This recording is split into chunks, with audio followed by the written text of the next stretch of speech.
اڑتا اس کی بچگانہ بات کا مذاق بنانے کے ساتھ ساتھ اس پر ہمدان کے حوالے سے چوٹ بھی کر گیا تھا۔ آپ کو اس جنید کے بچے نے سب بتا دیا؟ سر ایسی کوئی بات نہیں۔ مہروسہ دانت پیس کر رہ گئی تھی اور حازم کے سامنے یہ بات آنے پر الگ شرمندہ تھی۔ اگر ایسی کوئی بات ہے بھی تو ہمارا یہ ہٹلر ہونے نہیں دے گا۔ شدید نفرت ہے اسے ان باتوں سے۔ حازم تلخی سے مسکرایا تھا جبکہ مہروسہ بھی گہری سانس بھرتی دھیرے سے سر ہلا گئی تھی۔ شاوِ سکندر چاہے کتنا ہی سخت اور روڈ کیوں نہ ہو جائے، اس سے ان کے لیے سب سے پہلے وہی آتا تھا۔ وہ اسے ہٹ کر کے اپنی خوشی حاصل نہیں کرنا چاہتے تھے۔ مجھے کچھ نہیں پتا، اگلے 15 گھنٹے تک آفس سے مجھے کوئی کال نہیں آنی چاہیے۔ ہبا ڈرائنگ روم میں داخل ہوتے موبائل آف کر کے صوفے پر پھینکا تھا۔ اس کا غصہ لال پڑتا دیکھ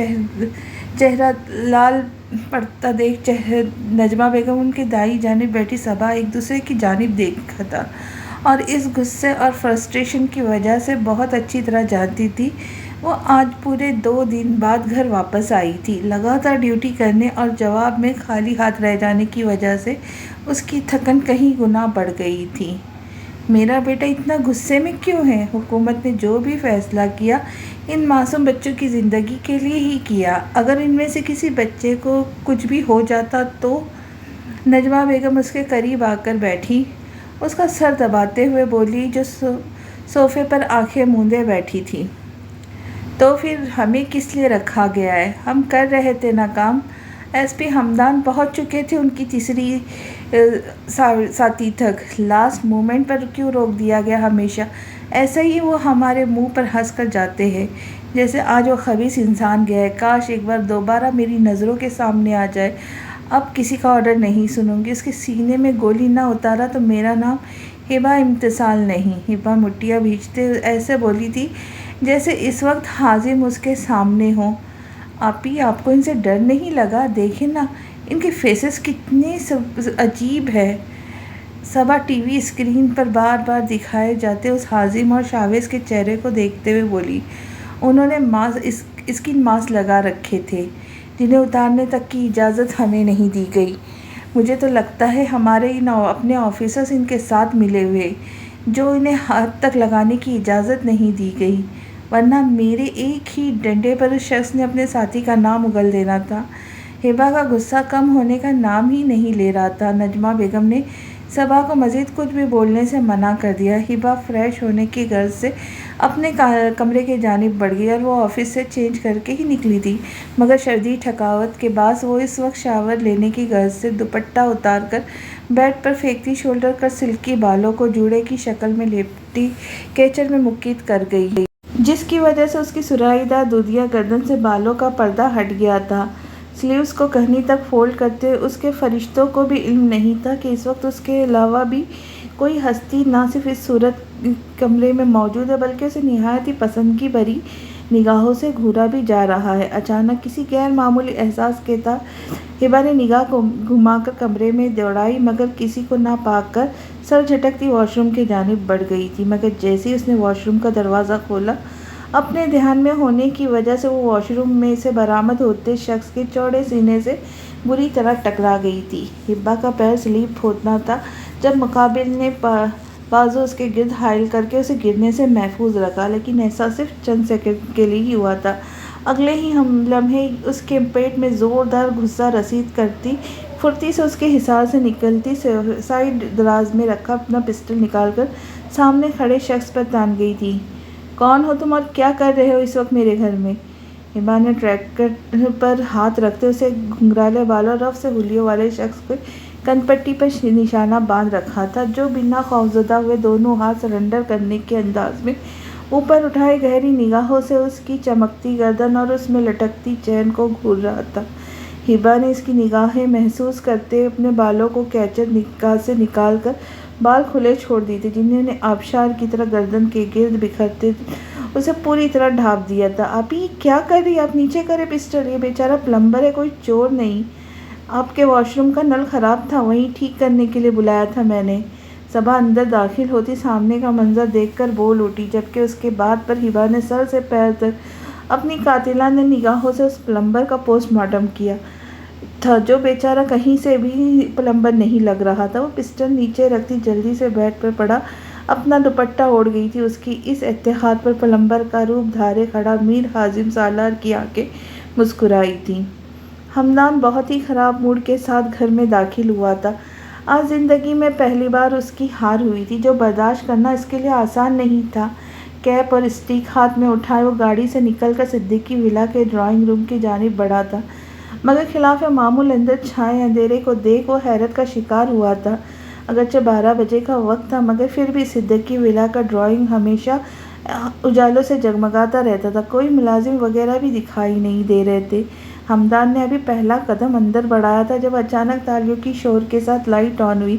happy birthday to you, happy birthday dear Hamdan, happy birthday to you. گھر کے سبھی لوگ ڈرائنگ روم میں اکٹھے ہوئے ڈرائنگ روم کے غبارے اور پھولوں سے ڈیکوریٹ کیے خوشی سے جگمگاتے چہروں کے ساتھ اسے وش کر رہے تھے، اور ان سب میں سب سے آگے تھی مریم، جس نے ہمدان کے خراب موڈ کو ٹھیک کرنے میں ہمدان کے چہرے پر مسکراہٹ چھائی۔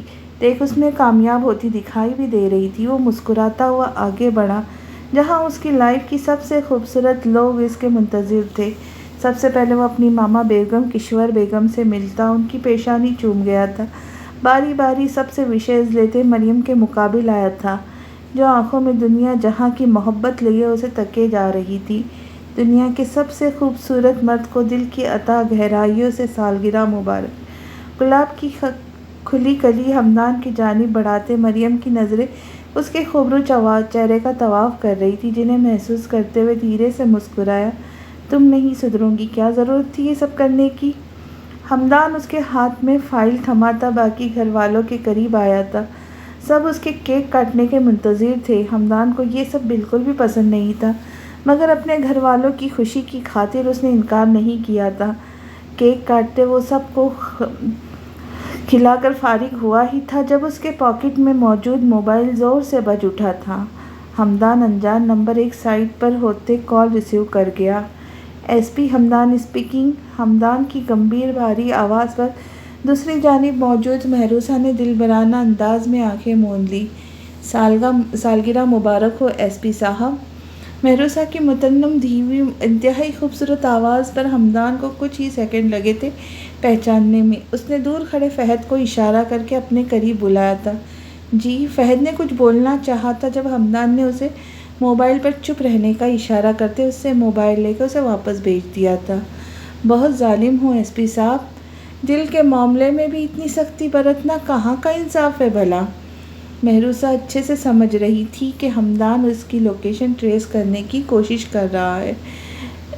جتنے دن میری پہنچ سے دور ہو اپنی خیر منا، ورنہ جس دن میرے ہاتھ لگ گئی اس دن اپنی موت کے علاوہ کوئی لفظ تمہاری زبان پر نہیں آ سکے گا۔ میری زندگی کی سب سے زیادہ ناپسندیدہ انسان ہو تم، جسے شدید نفرت اور گھین سے زیادہ کچھ محسوس نہیں ہوتا مجھے، اور تم جیسی ضمیر فروش بے شرم لڑکیوں پر ہمدان صدیقی تھوکنا بھی پسند نہیں کرتا۔ جو لڑکی ہر وقت غیر مردوں کے بیچ اٹھی بیٹھی ہے، اس کا بھلا کیا کردار، کیا پاکیزگی ہوگی؟ ہمدان اپنے ماتحت کو مہروسہ کے ایریا ٹریس کرنے کا میسج کر چکا تھا، اس لیے بات بڑھانے کے لیے اپنے اندر کا زہر اس معصوم لڑکی پر برساتے ہوئے مہروسہ کنول کے دل کے کئی ٹکڑوں میں توڑ گیا تھا۔ بنا کسی ہتھیار کے بھی بہت بری طرح چھلنی کر دیا اس دل کو صاحب، مگر کیا ہے نا، بہت محبت کرتا ہے یہ زخمی دل آپ سے۔ آپ کو تو میں اپنی باکرداری اور پاکیزگی کا ثبوت دینے کو بھی تیار ہوں۔ آپ ایک بار اپنے دل میں تھوڑی سی جگہ بنانے کی کوشش تو کریں۔